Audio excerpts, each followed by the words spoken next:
2021 നല്ല പോളിംഗ് ഉണ്ടായിരുന്ന മണ്ഡലമാണ്.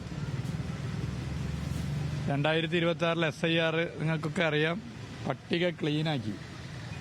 സ്വാഭാവികമായിട്ടും പെർസെൻറ്റേജ് വർദ്ധിക്കും. അപ്പോൾ ആ ഒരു വർധനവ് ഇതിൽ കാണാനുണ്ട്. കുറച്ചുകൂടി 1-2% കൂടി പോളിംഗ് കൂടണമായിരുന്നു എന്നുള്ളൊരു ചിന്താഗതിയാണ്. 100% പോളിംഗ് ഉണ്ടാകണമെന്ന് ആഗ്രഹിക്കുന്നയാളാണ്. 100% പേരും ഇവിടെ വോട്ട് ചെയ്താൽ അതിനനുസരിച്ച് ഗുണം കിട്ടും എന്ന് കരുതുന്നയാളാണ്. ഞാൻ തുടക്കത്തിലേ പറഞ്ഞു, അതിൽ ഉറച്ചു നിൽക്കുകയാണ്.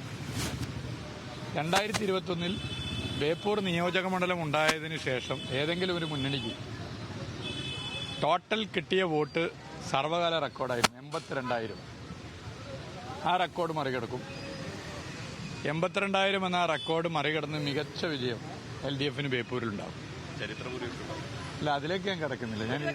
അതിൽ നിങ്ങൾ ചിലർ എഴുതിയ കണ്ടു 82,000 ഭൂരിപക്ഷത്തിന് വിജയിക്കും. എന്ത് വിവരക്കേടാ പറയുന്നതെന്നൊക്കെ. അപ്പോൾ സ്റ്റഡി ചെയ്ത് പറയണം. ഞാൻ പറഞ്ഞത് 82,000 എന്ന വോട്ടിനെ, സർവകാല റെക്കോർഡ് വോട്ടിനെ മറികടക്കുന്നുള്ളതാണ്. അപ്പോൾ പലരും അങ്ങനെ പറഞ്ഞത് എന്ത് വിവരക്കേടാന്നൊക്കെ പറഞ്ഞു. വിവരക്കേട് ഞാൻ പറഞ്ഞിട്ടില്ല. ഞാൻ പറഞ്ഞത് ആദ്യം മുതൽ അവസാനം വരെ ഡോക്യുമെന്റഡ് ആണ്. 82,000+ വോട്ട് നേടി സ്റ്റേറ്റിൽ LDF മികച്ച വിജയമുണ്ടാകും. LDF മികച്ച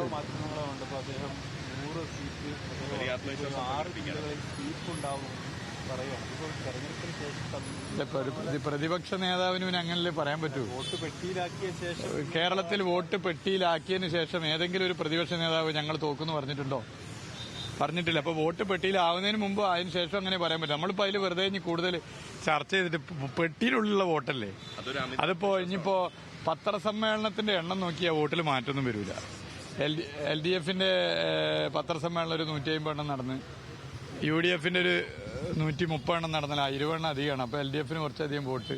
അല്ല, തിരിച്ച് UDF ഒരു 200 പത്രസമ്മേളനത്തിൽ വിവിധ ആളുകൾ പറഞ്ഞ് അതുകൊണ്ടൊന്നും ഇപ്പോൾ വോട്ട് മാറില്ലല്ലോ. വോട്ട് അതിൻ്റെ ഉള്ളിലുണ്ടല്ലോ. നമുക്ക് മെയ് 4 വരെ കാത്തു നിൽക്കാം. ഈ പറഞ്ഞതാണ് ശരി. ഇവിടെ 5 കൊല്ലം MLA എന്നുള്ള നിലയിൽ നടത്തിയ വികസന പ്രവർത്തനവും ജനങ്ങൾക്കൊപ്പം നിന്നതും വോട്ടായി മാറും. അത് 100% ഉറച്ച കാര്യമാണ്. ഞാൻ ഇന്നലെ 215 ബൂത്തുകളിൽ 153 ബൂത്തുകളിൽ നേരിട്ട് പോയ വ്യക്തിയാണ്. അത് വെച്ച് തന്നെ ഞാൻ പറയുന്നത്.